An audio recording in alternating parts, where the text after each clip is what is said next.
Welcome to another episode of The Brand Called You, a podcast and podcast show that brings you leadership lessons, knowledge, experience, and wisdom from hundreds of successful individuals from around the world. I am your host, Ashutosh Garg, and today I'm delighted and privileged to welcome a very, very decorated soldier from the Indian Army, currently from in Gurgaon, India, Lieutenant General A.B. Shivane. General Shivane, welcome to the show. Thank you so much. It's a pleasure. Thank you. General Shivane was the former Director General, Mechanized Forces of the Indian Army.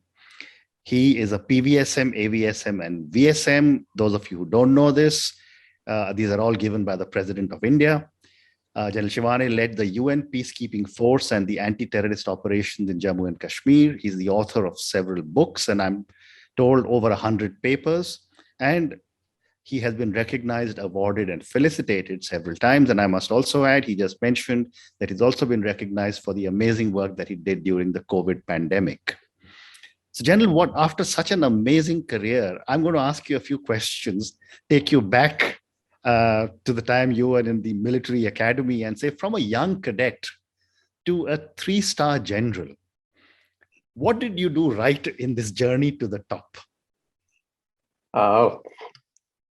This amazing journey called Forge Army, as I said, I think I've been blessed to be born in an army family and to travel my lifetime in the army, because I do believe once a soldier for life.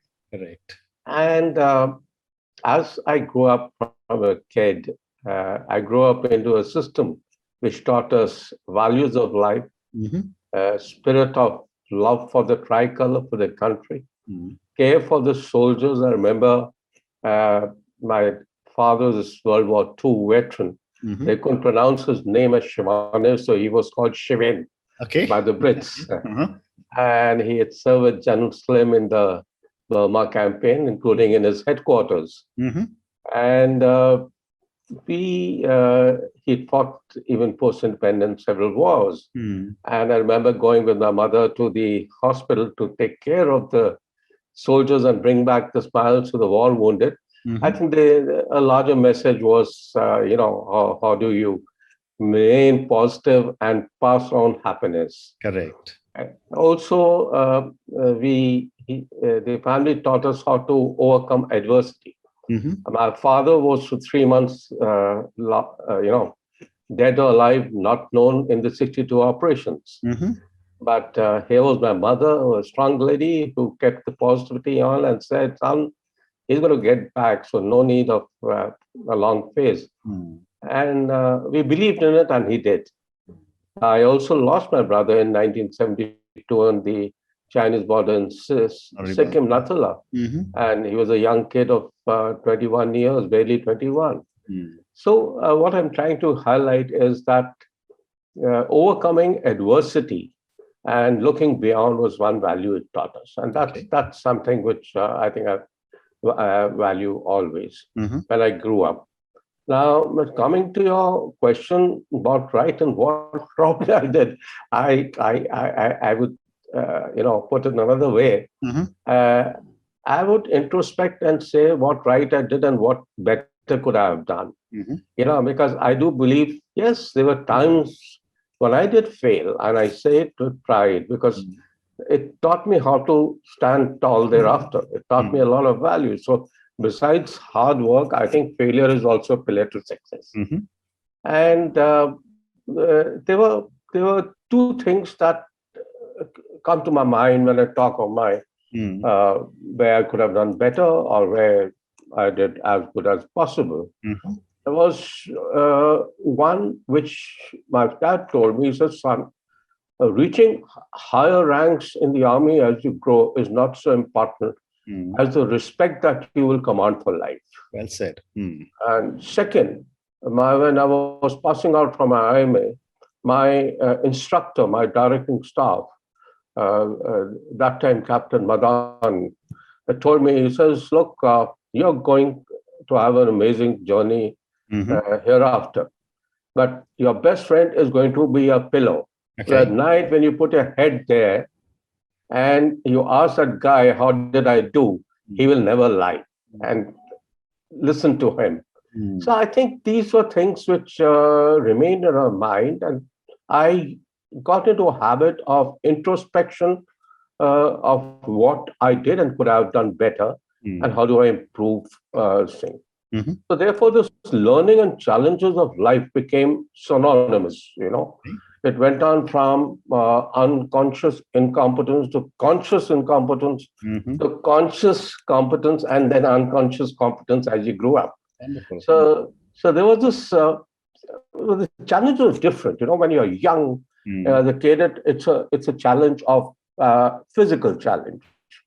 Running that 10 kilometers with another 10 kgs on your back. And, after some time, you lose count that are you physically tired or it's more a mental issue. Looking at a swimming pool from a 10-meter board, it looked so small. So you always thought you were going to fall aside.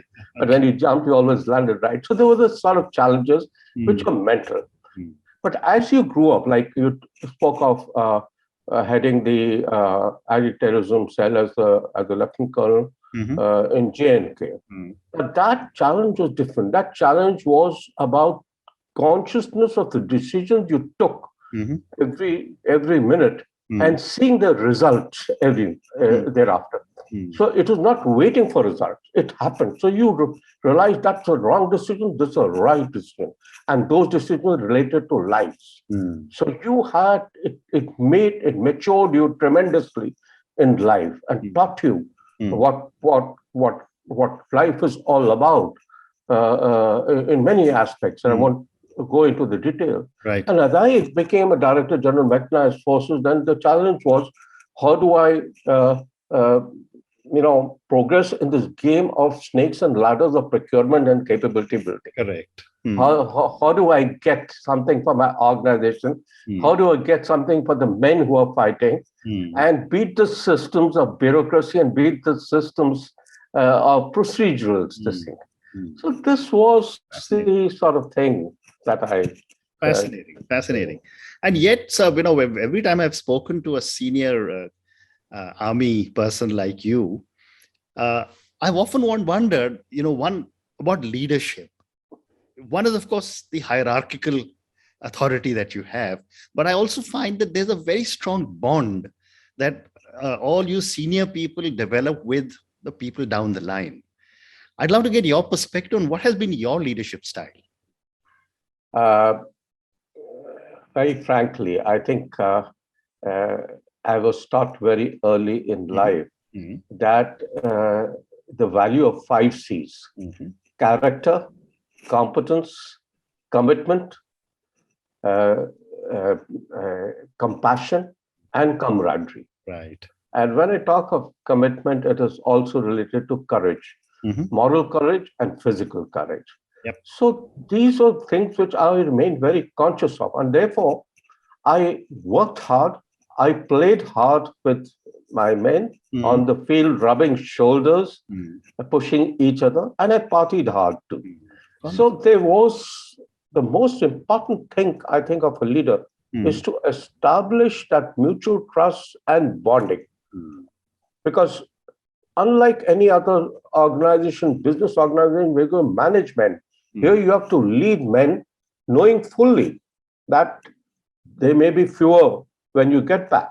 So leading men into battle is a different ballgame, and therefore you have to lead by example. 1. 2, as you lead, you have to create more leaders in the journey. That's the art of leadership. And for that, you have to be a man of steel, not a man of straw. You got to have a straight backbone, you got to have broad shoulders, and you got to have a large heart. Wonderful. So that is something I think very essential for leadership, particularly a leader in battle. Very interesting. So your response gives me a segue to my next question, sir, which is that it is often said, and I've heard this not just here, but outside India as well, that a Chinese soldier fights for his party, a Pakistani soldier fights for his religion, and an Indian soldier fights for his motherland. I'd love to get your thoughts on this. Yes. as a soldier, I respect all soldiers across the world, Absolutely. including the enemy that I fight with, because he's a soldier too. Yes. That we have our duties towards our nation. Some have duties towards the nation, some have duties towards their political parties which are driving the nation, and some have religious sentiments which are deriving to that. Correct. When you talk of the Indian soldier, I think an Indian soldier imbibes a few qualities. And the first quality is about loyalty loyalty to the nation, nation above all. You know, in Chetwood, we were told what the priorities have to be. It has to be the nation, then your organization. You always last. You know, so Indian soldier in Indian terms believes in Naam, Namak, or Nishan. Naam is the name that I carry for my unit. Namak, the loyalty that I have, and Nishan is the flag of the country, of my organization, that can never fall. So this Naam, Namak, Nishan is a deep ingredient into the DNA of the Indian soldier. Right. Similarly, you have Imandari, Wafadari, Ekta. Yeah. Which is honesty, loyalty, and camaraderie. I think these qualify the Indian soldier. And I would very clearly say the flag of our country does not flutter because of the winds. It flutters because of the last breath of the soldier who sacrificed his life protecting it. So I look at soldiering there. Different nations have different priorities, but I'm a proud soldier of the Indian Army. And I think we are among the best, if not certainly the best, with the best of men that we have had the fortune of leading. Very interesting. So moving on now, let's talk a little bit about technology. You know, as the former Director General Mechanized Forces, you know, you must have seen technology evolving a lot in the Army. How have you seen the technology change in the Army and the defense services over the last, 3.5, 4 decades? Well, I think while we talk of revolution in military affairs caused by the industrial revolutions, and we're talking of Industrial Revolution 4.0 now, but actually technology brought in a disruption in military affairs. It changed warfare completely because war has an enduring and eternal nature. Correct. But its character is evolving and dynamic. And how does that evolve and how does it become dynamic is because of the new actor, new domains which come up, and the technology progression that changes the length and breadth and magnitude and the spectrum of the battle space. No more called battlefield, it was battle space. Right. And therefore, you have gone from 4 traditional domains to 6 or 7 domains: cyber, space, information domain. So what has really changed when I've seen, and I'll be very candid about it. You know, when I used to navigate as a young officer in 1978, 79, we had astral navigation. At night, we used to look at the stars and say, there's the North Star, the South Star, and then put John and then lead up troops into a direction. Or we had a magnetic compass that we used to put on ground and away from the thing and align that. And today you're talking of GPS. You name it, destination points, your start point, and I mean, you say it's a different thing. The greatest challenge at our time was going in the right direction, because now direction doesn't matter. You are guided to the right direction. Similarly, communications. I mean, we had radio sets, we had telephones where we would dial and book a trunk call. And today you've got mobile connectivity, you've got satellite communication, or you can sit in Siachen, you've got a satellite phone connect up and you can speak and give real-time messages. Similarly, surveillance. We were looking through binoculars to line of sight. Now you can look, miles and miles apart through the satellite and beyond the horizon. And not only look, but they even bring down fire and effect there. So things have changed. And therefore, it's very important for the army to adapt itself to the changes, to transform with times, bring in technologies like artificial intelligence, cyber, unmanned aerial systems, drones, big data analysis, Internet of Things. I think there's plenty of scope in all these, which have to be harnessed. And therefore, investing in R&D of defense technology, or which also has a offshoot in the civil technology also today, because everything has an offshoot. So I think we are going on the right path when we started now, maybe a little late, but realizing the importance of R&D, and you've seen the defense budget, a little more focus has been given to this area.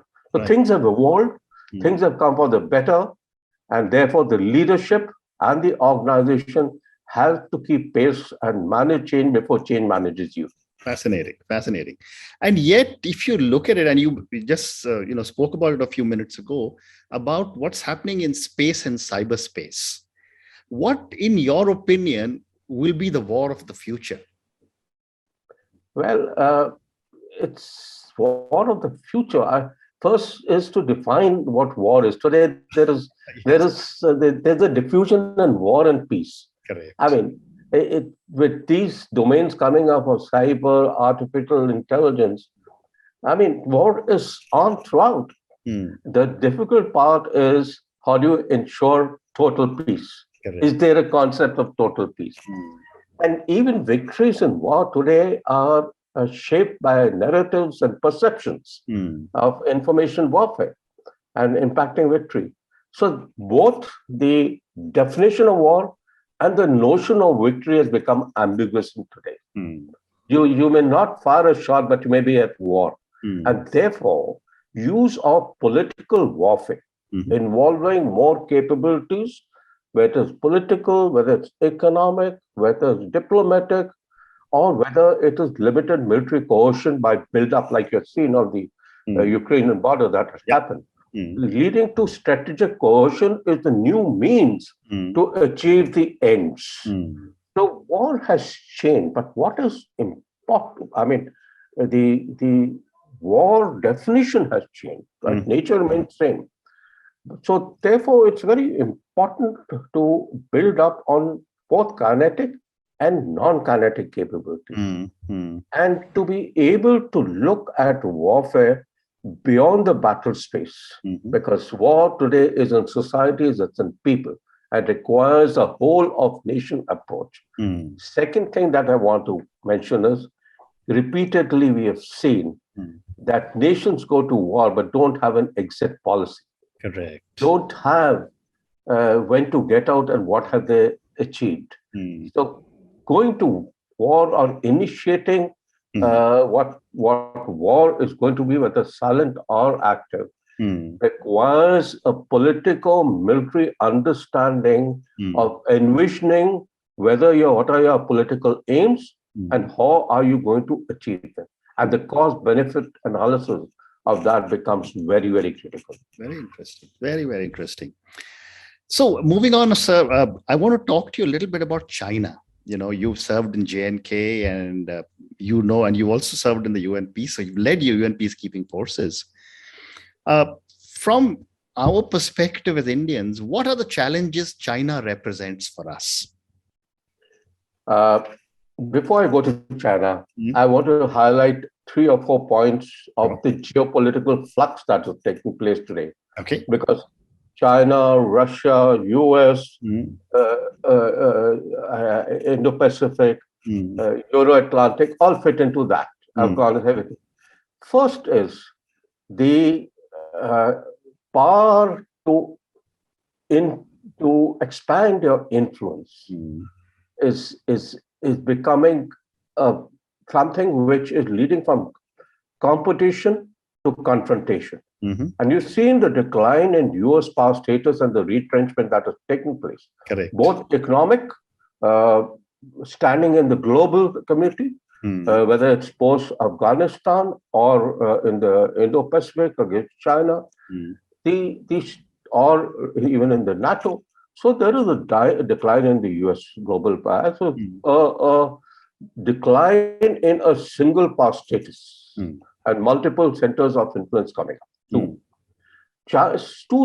is the China's rise and global realignments that it has come up, both from in the Indo-Pacific as well as China's realignment and getting closer to Pakistan and Russia in the inner circle, their outer circle getting close to, let's say, Iran, and then outer circle getting close to South Africa, Venezuela. So it's expanding both economically, BRI, and in influence of its political system. Right. And there is an upheaval in Europe. Correct. Which is everyone is looking inward because the euro is in crisis, and euro is supported from outside. So if something happens, Ukraine euro is impacted. Correct. So there's the upheaval in here, and then there is a turmoil in the Islamic world, which is sustained countercurrent.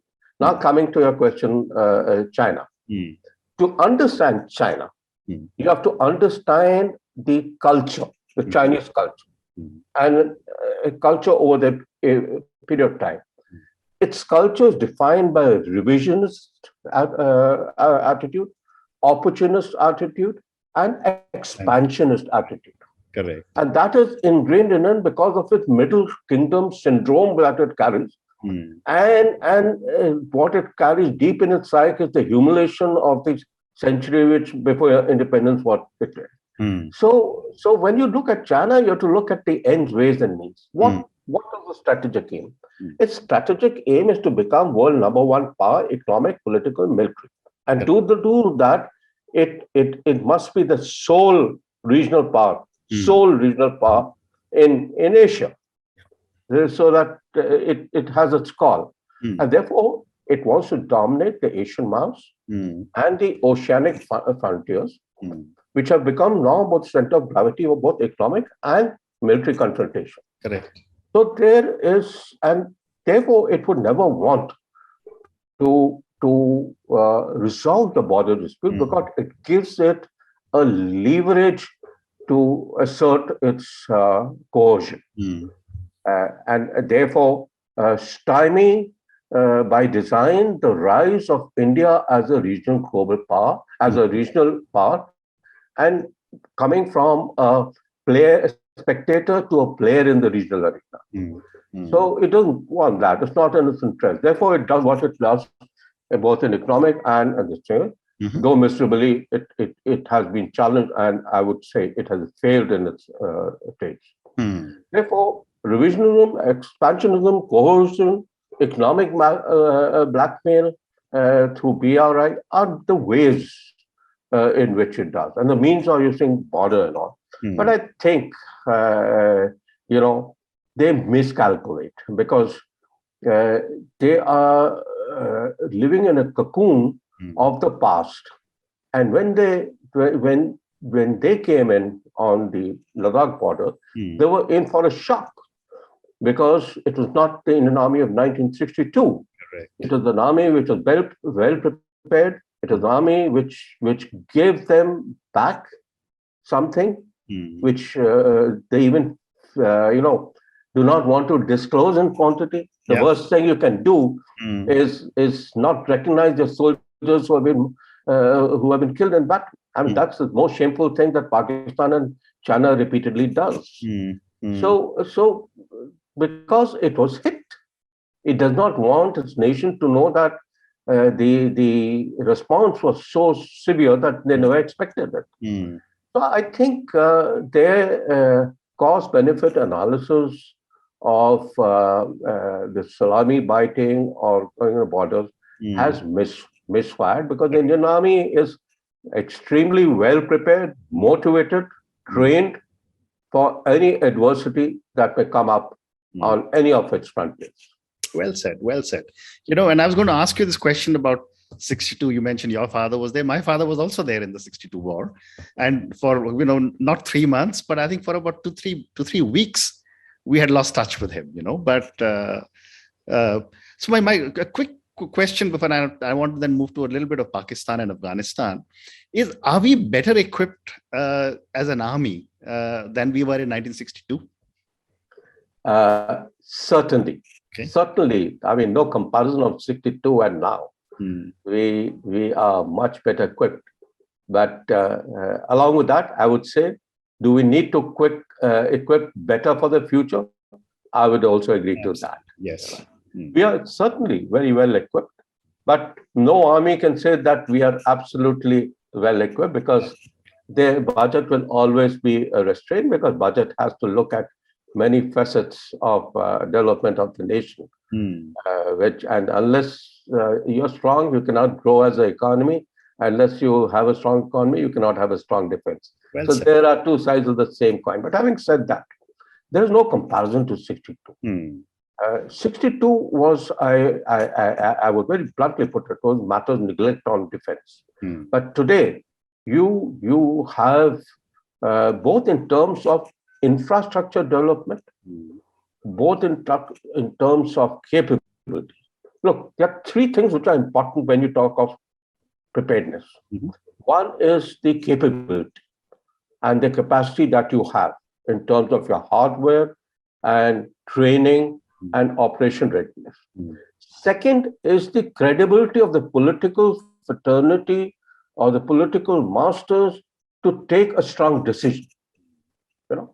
That is the credibility which manifests from your capability application. And third is the communication. What is it that you're communicating to adversary so that he's deterred without fighting? He knows that the confidence. I think capability and credibility is something that we have come a long way and done very well. What we need to build up is communication, information warfare, to send a more clear and stern message. I think that is something on information warfare and cyber warfare we need to invest more. Wonderful. I've got time for a few more questions, sir, but I've got to ask you a question on Afghanistan and Pakistan, and then I want to come to your recent recognition as a COVID warrior. But I want to talk about your perspective on what is happening in Afghanistan and the role Pakistan is playing in that, and Pakistan vis-a-vis India as well. Afghanistan, I would say, it has been a prisoner of geography, of ethnic and tribal rivalries, and global and regional geopolitics. Unfortunately, no one has cared for the people of Afghanistan and their development, except nations like India, who have invested heavily in the development. And we've got over 400 projects in the 34 provinces that exist. But everyone who has come, whether it was the Soviets, whether it's the Americans, and who came in, or the Pakistanis who gave birth to the Haqqani network and the Taliban and created chaos, have they left the country in a greater chaos. And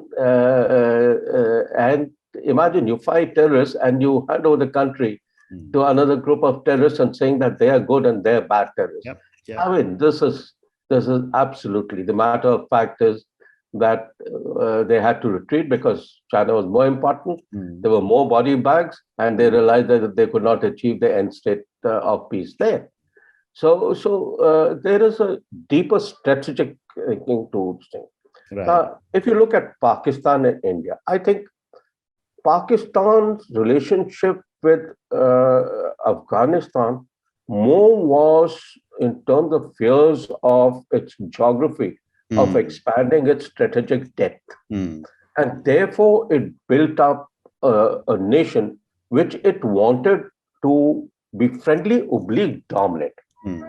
And when the Soviets came in, with the help of the Western world, it gave birth to Haqqani network, madrasa training, and the Taliban. And they were exported to fight the Soviets. But they forgot the basic rules of proxy war and when you become a fountainhead of terrorism. Because once their utility gets over, they boomerang and strike you back twice as hard. Well said. And that is what is happening today in Tehrik-e-Taliban, Pakistan. And what is happening in Balochistan, which borders Iran and Afghanistan. So I think Pakistan got it wrong ever since its birth. Ever since, because all that it did was for the insecurities that it did. Whereas India worked on an equation of humanity, looking care of the humanity and development of the nation and building up of the nation. So the goodwill of the people is with India because they made roads, they made dams, they made schools, they invested in the people. No nation was investing in the people. They were all selfish towards their needs. Correct. I think there's a huge moral difference between Pakistan and India's, interest. Yes, Afghanistan has a geostrategic importance in terms of Central Asian Republic and its own militaries. But the first primary thing is, if you don't have the people with you, I'm afraid you will never have the nation with you. Well said. That is getting forgotten. Well said. Well said. So my last question to you now, sir, is on your role after you stepped out of the army, and you just mentioned that you played a very significant role as a COVID warrior recognized by international bodies. Tell me about the role you played as a COVID warrior. Very frankly, and with all humbleness, I would say it was a blessing. And it was inbuilt because once you're a soldier for life. Correct. So you can be a soldier for healthcare, you can be a soldier for environment, you can be a soldier for the downtrodden people. So when this pandemic happened, there was something in me which kept telling me that how am I going to help and what am I going to do? I tried to do something in the strategic planning with the government of India and with the Ordnance Factory Board giving my advice and how to do, but I did not feel that sort of satisfaction of able to reach out to the people and impact. So I came across an organization called Kranti, where I joined them, and we organized ourselves into structures of ambulance task force, plasma task force, hospital task force, and we got automated digitally, and we would get requests all over the country, and we would activate this task force. I was the coordinator at the SOS room. I would coordinate, and while a doctor on call was speaking to the person and trying to understand, we already had the ambulance, we had the hospital for one with this thing. If they required plasma, we had catered for that. So there was a 360 degrees integration because time was sensitive and we did not know who is whom. Some required financial care, which we managed to do. Some required me to speak even at the chief ministerial level and less than threaten, tell them that, look, it has to be done. Right. So it was a challenge, but it was a blessing. And I don't think the recognition in terms of certificate, whether from the UN on the London Book of Records or nationally or many organizations, they came to know through other people. But what I count as my blessings and which I keep very closely to my heart are the messages I got from people whom I could help. Amazing. 4 or 5 people that I could help on a daily basis over the, during the second wave for about 4 to 5 months. Those messages of people who don't know me, they who may not know my name also, and whom I don't know, but the sort of words, the sort of blessings I got, that I think my day was made doing that. So I just did what a human being should do. It's humans for humanity, I would say. Very well. Nothing special.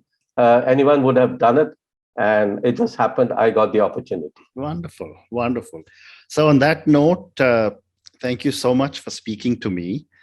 I thank you for telling me about the pillow being your best friend. I think that's an amazing advice that every young person listening to us should take away. When your head hits your pillow, you should be out like a light.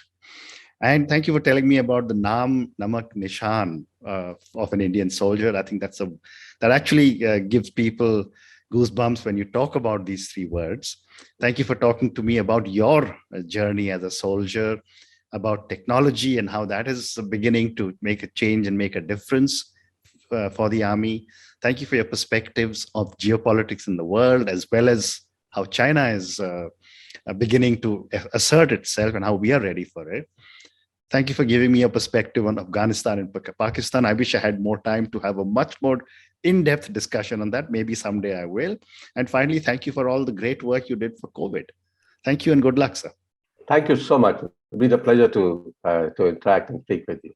And through your medium, convey my greetings and best wishes world over. Thank you. Thank you. Thank you for listening to the Brand Called You videocast and podcast, a platform that brings you knowledge, experience, and wisdom of hundreds of successful individuals from around the world. Do visit our website www.tbcy.in to watch and listen to the stories of many more individuals. You can also follow us on YouTube, Facebook, Instagram, and Twitter. Just search for the Brand Called You.